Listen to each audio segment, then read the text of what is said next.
Matt Perry from FEBC joins me now. Kia ora, good morning.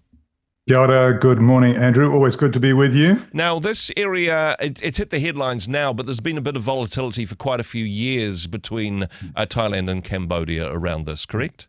Yes, indeed. For many years, I mean, the last 100 years or so since those borders were lined up. And as you often get with borders and stuff and neighbours, there's a little bit of push and shove with the fence, and that's what's been going on. Certainly in the last couple of decades, it's increased.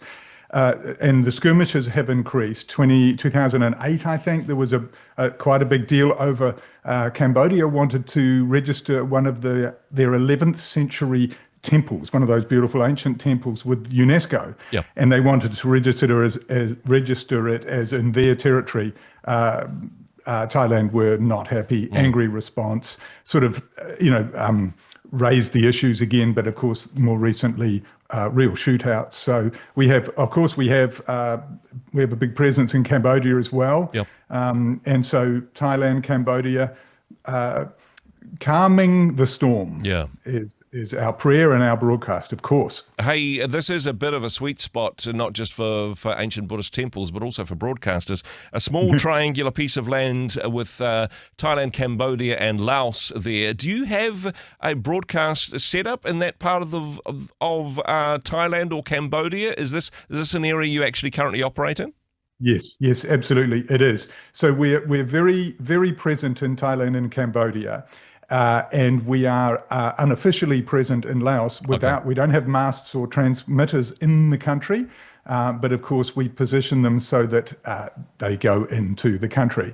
So not only is the FM captured and heard easily along nearer to the border, but online. I mean, that area is very, very familiar with Facebook Live, and some of the other local or more popular local platforms for digital. So amazing. I mean, I've seen people in village tribes, in traditional village wear with very little, but with a tablet or a cell phone and the ability to link up and watch a YouTube gospel presentation. Wow. We actually have one of those very, very interesting people groups has their own YouTube channel out of our studios in Bangkok that broadcasts gospel music that they've created and written, and programs of encouragement and outreach. Yeah, well, that is so exciting. And hey, praying specifically, yes, for peace in that part of the world, but also that your broadcasts will not be interrupted, that it will be broadcasting a message of peace and hope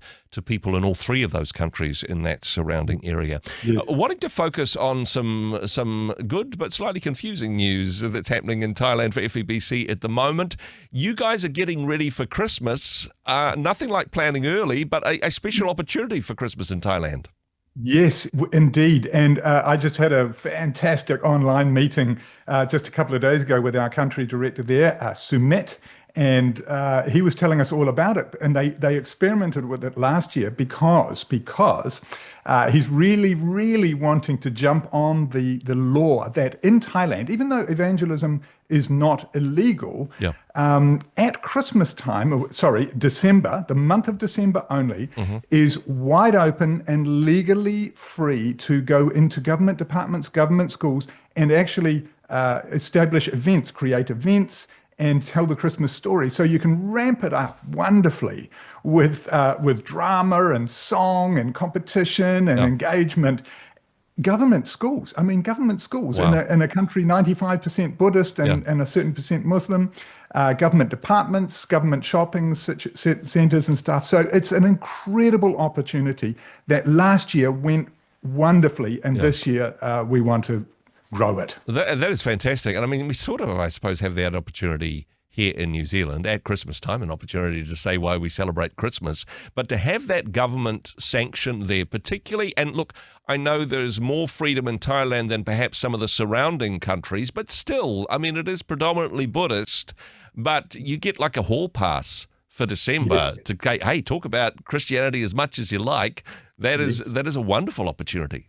Yes, it's the interesting other side of a very non-Christian country. Yeah. We think of ourselves with our Christian heritage. And so in a way, sadly, we see our Christian affiliation and identification declining. But in a place like that, it's never been high. It Yeah. wasn't colonized by the British, so it's never been high. So it's climbing because of interest and these kind of opportunities. And so the great thing, of course, as you're well aware, radio can provide the air cover, the information, the mass coverage. And then in cooperation with local churches who can provide, do the people, do the organizing, put out the chairs, Yeah. create the banners. They love making banners, huge banners for an event and put them up and attract people along. And so in cooperation with local churches up and down Thailand, we're able to attract people to events. And then the genius of this is they create QR codes at each place because of the church that's organizing the event in the local area, big country, of course. And then people are invited to make contact, find out more, hear more like this, listen to our channels. We've got many, many channels online. Yeah. And so when they scan the QR code, it tells our office, our IT people, what region they're coming from and Wow. what church put on the event. And so we can then relate to the people directly, relate them to the church, that they might not have been aware that there was actually a local building and community and people behind it. That is clever. That is very clever indeed. And hey, no wonder you need to start organising your Christmas celebrations in July. I know some people do that anyway, but I just think that's an obsession. But for you guys, make the most of every day, every hour in December, a special opportunity for FEBC to get not just the Christmas message, but the Christian message out during this time. I suppose for some people in New Zealand, it's midwinter Christmas.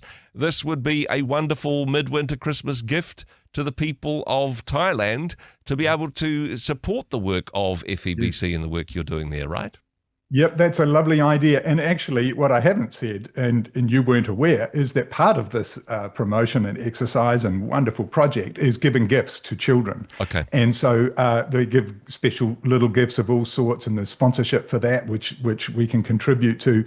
And we were told on Wednesday this week that many Thai children, primary school age kind of children, have maybe never ever received a gift, Wow. a present, a treat, a wrapped up thing.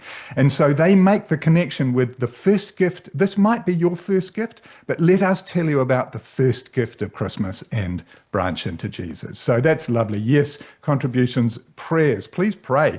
The prayer at the planning stage is as important or more than perhaps in November. Exactly. Hey, certainly would encourage people to find out more and to prayerfully consider supporting this work. Of course, if people wanted to find out more, febc.nz. Matt, thanks for what you and the team do. Thanks for joining us.